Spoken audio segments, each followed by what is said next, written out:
अस्सलाम वालेकुम स्टूडेंट्स। वालेकुम अस्सलाम। आज हम पढ़ेंगे चैप्टर नंबर 14 का करंट इलेक्ट्रिसिटी का topic parallel combination of resistors. इसमें ऐसा होगा कि तमाम रेजिस्टर जो हैं, जो भी हम यूज करेंगे सर्किट में रेजिस्टर्स, वो पैरेलली तौर पे कनेक्ट होंगे। कैसे होंगे? पैरेलली तौर पे कनेक्ट होंगे। जैसे कि इसकी डायग्राम सबसे पहले हम देखते हैं तो जो रेजिस्टर्स हैं वो कैसे कनेक्ट हैं।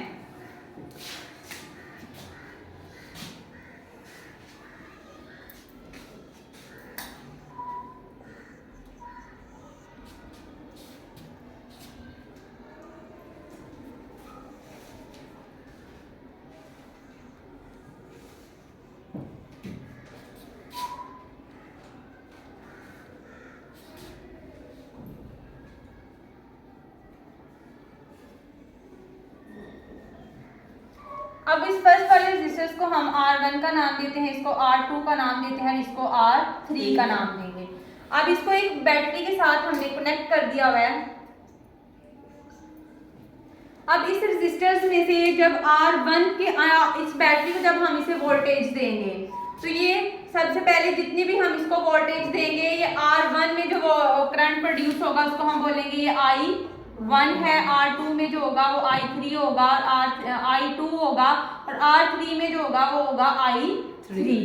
अब इसमें सबसे पहले जो बात करता है वो पैरेलल कॉम्बिनेशन में जो भी हम वोल्टेज हम इसको सप्लाई कर रहे हैं, बैटरी से वोल्टेज इन रेजिस्टर्स को जा रही है वो बिल्कुल जो है वो सेम होगी। अगर हम 240 वोल्टेज दे रहे हैं, कितनी दे रहे हैं? 240 वोल्टेज देंगे तो हर रेजिस्टर के पास 240 वोल्टेज ही जाएगी। ठीक है, तो सबसे पहले एक ये बात भी है इसकी, हर रेजिस्टर जो है, each end of resistor is connected to terminal of the battery. देखिए, अगर इस रेजिस्टर के इस एंड की बात करें तो ये भी डायरेक्टली कनेक्ट है पॉजिटिव टर्मिनल से। R2 की बात करें जिसका ये वाला सिरा जो है ये भी डायरेक्टली कनेक्ट है किसी पॉजिटिव टर्मिनल से। ये थर्ड वाले की बात करें तो ये भी क्या है? डायरेक्टली कनेक्ट है पॉजिटिव टर्मिनल से। अगर इसका दूसरे सिरे की बात करें तो ये दूसरा सिरा इसका डायरेक्टली कनेक्ट है नेगेटिव से। इसी तरह R2 का भी, यानी ये किसके साथ है? डायरेक्टली कनेक्ट है। क्या है इसका फर्स्ट वाला पॉइंट? क्या होगा? Each end of a resistor is connected with positive terminal of the battery, and other end of the resistor is connected to negative terminal of the battery।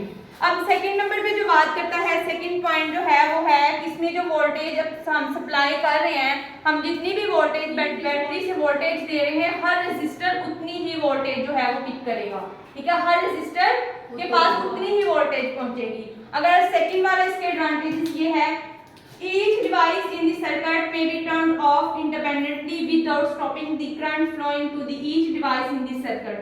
अब कहते हैं सर्किट में जो है हम रेजिस्टर ने यूज किए हुए हैं पैरेलल में, अगर हमारे इस रेजिस्टर में से इसमें कोई फॉल्ट आ गया, कोई इसमें खराबी हो गई है, तो हम इसको जो है वो R2 में करंट फ्लो करता रहेगा। R2 को हम कुछ भी नहीं करेंगे, हम R1 को बस इसकी कनेक्शन को खत्म करके इसमें जो फॉल्ट है उसको खत्म कर सकते हैं, ना तो हमारा पूरा सर्किट बंद नहीं हो सकता। इसलिए हमारे घरों की जो वायरिंग है इसमें भी जो रेजिस्टर यूज किए जाते हैं वो पैरेलली तौर पे किए जाते हैं, तब कोई भी अगर मसला हो, कोई भी अगर फॉल्ट आ जाए तो हम उस जगह से ही बस अपने फॉल्ट को खत्म कर सके, ना तो सारा सर्किट को बंद करें। सारा सर्किट बंद अगर इस रेजिस्टर में है तो हम जिसको वोल्टेज दे रहे हैं वो इसमें से पास नहीं हो रही, इसका हम कनेक्शन खत्म करके इसका जो भी फॉल्ट है उसको हम खत्म करके तो फिर हम जो है इसकी ये हमारा R2 R3 बंद नहीं होगा, रेजिस्टर्स हमारे जो है वो बंद नहीं, हमारा सर्किट बंद नहीं होगा, बस जिस जगह पे फॉल्ट है उसको खत्म करके हम दोबारा कनेक्ट कर सकते हैं। सबसे बड़ा एडवांटेज जो है पैरेलल कॉम्बिनेशन का वो ये है। ठीक है, और यहाँ तक ये हमारा टॉपिक क्लियर है। सेकंड वाला हमारा पॉइंट क्या आएगा?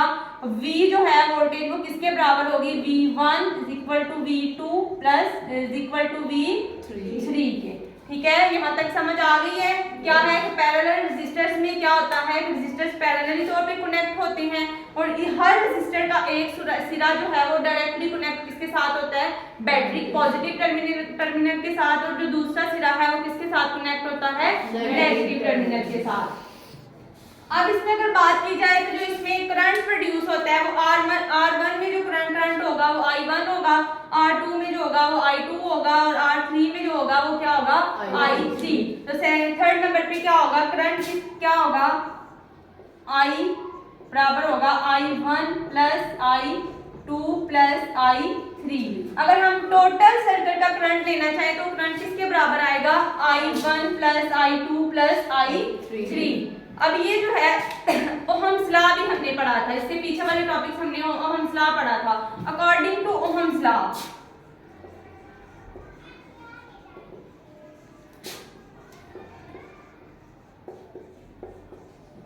ओहम्स लॉ क्या था, V is equal to IR। V is equal to IR। अगर इधर से हम I की वैल्यू लेना चाहें तो वो क्या आएगी, V over R। V over R, V over R, I बराबर आ जाएगा V over। अब सिमिलरली ये I बराबर है V over R according to Ohm's law.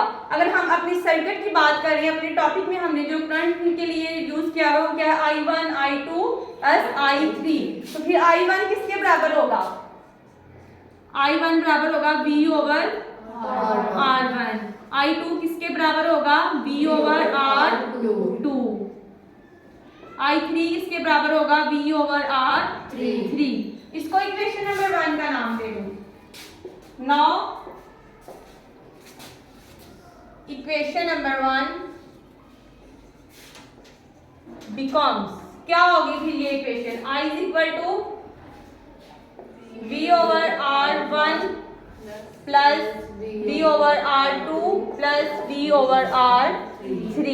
अब इस साइड में देखिए तुम्हारी वोल्टेज जो है वो सेम है, हमने टॉपिक के शुरू में ही पढ़ा था। तो इस सर्किट में जो है हमारी जो वोल्टेज होगी हम जो सप्लाई करेंगे वो सेम ही रहेगी, इसलिए हमने इधर V1 V2 और V3 नहीं लिखा। अब इधर से V कॉमन नहीं तो V क्या कॉमन आ गया अंदर, I 1 over R1 plus 1 over R2 plus 1 over R3।